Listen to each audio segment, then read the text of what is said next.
بسم اللہ الرحمن الرحیم۔ اللہ کے نام سے شروع جو بڑا مہربان نہایت رحم کرنے والا ہے۔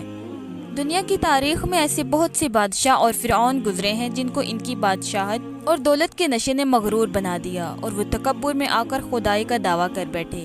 یہ بدبخت لوگ اپنی بے شمار مال و دولت اور بادشاہت کے نشے میں بدمست ہو کر اللہ تبارک و تعالیٰ کی وحدانیت کو للکارنے لگے اور معاذ اللہ خدائی کا دعویٰ کر بیٹھے۔ اس کے باوجود بھی اللہ تبارک شمار انبیاء کرام کو معبوس فرمایا اور ان کو ہدایت کی طرف بلایا، لیکن یہ بدبخت لوگ اپنی سرکشی اور انا پر اڑے رہے اور اللہ تبارک و تعالیٰ کی وحدانیت کا انکار کرتے رہے۔ پھر جب یہ لوگ قابل ہدایت نہ رہے تو اللہ تعالیٰ نے ان بدبخت لوگوں کو عبرت کا نشان بنایا اور ان لوگوں کو تباہ و برباد کر کے رکھ دیا اور ان لوگوں کے نام و نشان کو صفحہ ہستی سے مٹا دیا۔ اللہ تبارک و تعالیٰ نے ان بدبخت لوگوں کو عبرت کا نشان بنایا اور ان لوگوں کو تباہ و برباد کر کے رکھ دیا۔ اللہ تبارک و تعالیٰ نے ان جھوٹے خدائی کے دعویٰ داروں کو ایسی عبرتناک موت دی کہ آج بھی لوگ ان سے عبرت حاصل کرتے ہیں۔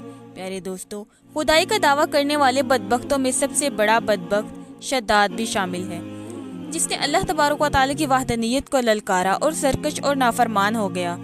شداد کون تھا اور کس طرح اس نے اللہ کی نافرمانی کی اور خدائی کا دعویٰ کیا، اور کس طرح اس نے دنیا میں اپنی جنت تیار کی اور اس کی بنائی جانے والی جنت کتنے سالوں میں تیار ہوئی اور آج وہ جنت کہاں ہے، اور پھر اللہ تبارک و تعالیٰ نے اس بدبخت کو کس طرح دنیا کے لیے عبرت کا نشان بنایا اور اس بدبخت کا انجام کیا ہوا، اور پھر کس طرح ملک الموت علیہ السلام نے دردناک طریقے سے اس کی روح کو قبض کیا۔ ان تمام تر سوالات کے جوابات قرآن و حدیث کی روشنی میں آج اس ویڈیو میں ہم آپ کو بتائیں گے، لہٰذا آپ سے گزارش ہے کہ ہماری اس ویڈیو کو اینڈ تک ضرور دیکھیے گا۔ شداد اس قوم کی نسل میں سے تھا جو دنیا کی سب سے طاقتور ترین قوم تھی، جس کو قوم عاد بھی کہا جاتا ہے۔ اس قوم کے بارے میں اللہ تبارک و تعالیٰ قرآن پاک میں ارشاد فرماتے ہیں کہ ان جیسی قوم نہ اللہ تبارک و تعالیٰ نے ان سے پہلے پیدا کی اور نہ ہی ان کے بعد کسی قوم کو پیدا کیا۔ میں عاد احقاف کے اندر آباد تھی۔ احقاف ایسی جگہ تھی جہاں ریت کے بہت ہی بلند و بالا ٹیلے تھے، اور احقاف کا یہ علاقہ یمن اور عمان کے درمیان بکھرا ہوا تھا۔ اس علاقے کے اندر قوم عاد 8,500 سال پہلے آباد تھی۔ اس قوم پر اللہ تبارک و تعالیٰ کا یہ خاص کرم تھا کہ اللہ نے اس قوم کو دنیا کی سب سے طاقتور ترین قوم بنایا تھا۔ اس کے ساتھ ساتھ اللہ تبارک و تعالیٰ نے اس قوم کو سرسبز و شاداب باغات اور وافر مقدار میں کھیت عطا فرمائے۔ اس قوم کے پاس بے شمار جانور تھے اور پینے کے لیے میٹھا پانی تھا۔ اس کے علاوہ اللہ تبارک و تعالیٰ نے اس قوم کو بے شمار نعمتوں سے نوازا، چنانچہ اس قدر مال و دولت اور نعمتوں کی فراوانی کی وجہ سے یہ قوم بھٹک گئی اور اللہ تبارک و تعالیٰ کی نافرمان قوم بن گئی اور یہ باغی ہو گئے۔ ان کی ہدایت کے لیے اللہ تبارک و تعالیٰ نے حضرت ہود علیہ السلام کو ان کی طرف معبوس فرمایا۔ حضرت ہود علیہ السلام اس قوم کو اللہ کے حکم سے تبلیغ کرنے لگے اور اللہ تبارک و تعالیٰ کی وحدانیت کی طرف بلانے لگے، لیکن یہ قوم اپنے کفر و شرک سے باز نہ آئی اور حضرت ہود علیہ السلام کا مذاق اڑانے لگی۔ شداد جو کہ اسی قوم کی نسل میں سے تھا، وہ اس قوم کا بادشاہ تھا اور یہ 2 بھائی تھے۔ روایات میں آتا ہے کہ ایک کا نام شداد تھا اور ایک کا نام شدید تھا۔ شدید پہلے بادشاہ بنا اور وہ فوت ہو گیا۔ اس کے فوت ہو جانے کے بعد شداد نے حکومت سنبھالی اور اس طرح یہ دنیا کی سب سے طاقتور قوم عاد کا بادشاہ بن گیا۔ پیارے دوستو، شداد ایک وسیع و عریض سلطنت کا بادشاہ تھا۔ شداد کی یہ بادشاہت یمن سے لے کر عراق اور بعض روایات کے مطابق ایران تک پھیلی ہوئی تھی۔ شداد نے اپنی طاقت کے زور پر بڑے بڑے بادشاہوں کو اپنے زیر کر لیا، چنانچہ اس بدبخت کو حضرت ہود علیہ السلام نے سمجھانے کی بہت کوشش کی، لیکن اس کا دل بھی بند تھا۔ چنانچہ حضرت ہود علیہ السلام نے شداد کو اللہ کی وحدانیت کی طرف بلایا اور ایک خدا کی عبادت کرنے کا حکم دیا۔ تو اس وقت شداد اور حضرت ہود علیہ السلام کے درمیان ایک زبردست مکالمہ ہوا، جس کے نتیجے میں شداد نے حضرت ہود علیہ السلام سے پوچھا کہ اگر میں اللہ تبارک و تعالیٰ پر ایمان لے آؤں تو مجھے کیا حاصل ہوگا؟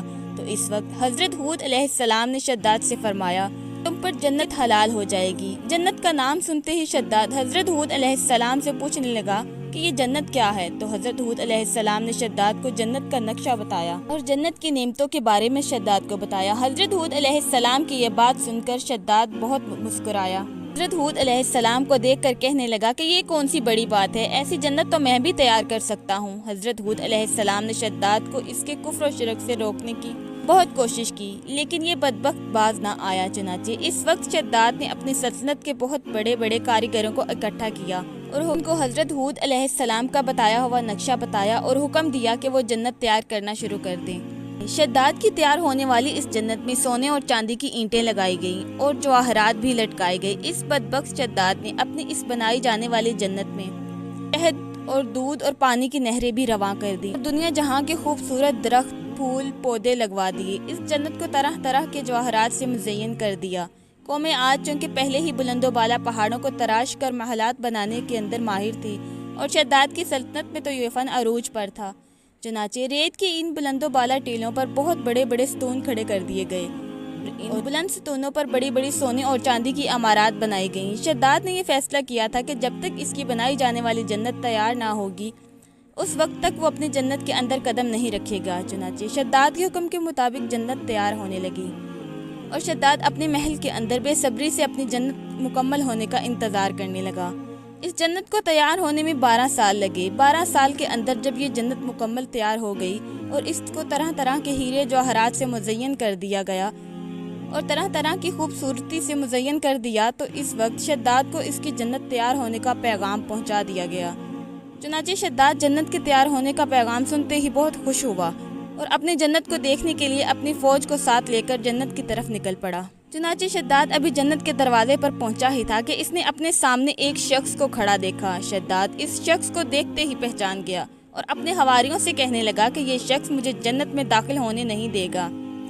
تو اس وقت شداد کے حواریوں نے پوچھا کہ یہ شخص کون ہے اور یہ جنت میں تمہیں داخل کیوں نہیں ہونے دے گا؟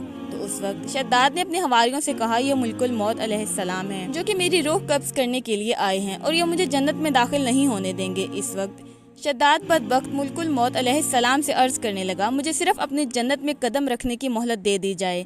لیکن اللہ تبارک و تعالیٰ کی طرف سے مقررہ فرشتے نے جواب دیا کہ مجھے اللہ کی طرف سے یہ حکم ہے کہ میں تجھے تمہاری جنت کے اندر قدم نہ رکھنے دوں۔ شداد ملک الموت علیہ السلام کے سامنے بہت رویا اور گڑ گڑایا، لیکن ملک الموت علیہ السلام نے اللہ کے حکم کی تعمیل کرتے ہوئے شداد کی روح قبض کر لی۔ چنانچہ شداد کی موت کے بعد حضرت جبرائیل علیہ السلام نے ایک زوردار چیخ ماری اور اس کی بنائی ہوئی جنت زمین کے اندر دھنس گئی اور غائب ہو گئی۔ شداد کی اس عبرتناک موت کے بعد حضرت ہود علیہ السلام نے قوم عاد کو 12 مرتبہ سمجھایا، لیکن قوم عاد باز نہ آئی۔ حالانکہ شداد کا یہ انجام قوم عاد کے لیے کافی تھا، لیکن جب انسان کی عقل پر غرور کا پردہ پڑ جائے اور دل پر مہر لگ جائے تو چاہے شداد ہو یا فرعون، اس کو کسی کام کا انجام دکھائی نہیں دیتا۔ حضرت ہود علیہ السلام نے قوم عاد کو شداد کا انجام بتا بتا کر ڈرانے کی کوشش کی، لیکن قوم عاد باز نہ آئی اور اسی طرح اللہ تبارک و تعالیٰ کی نافرمانیاں کرتی رہی، یہاں تک کہ حضرت ہود علیہ السلام مایوس ہو گئے۔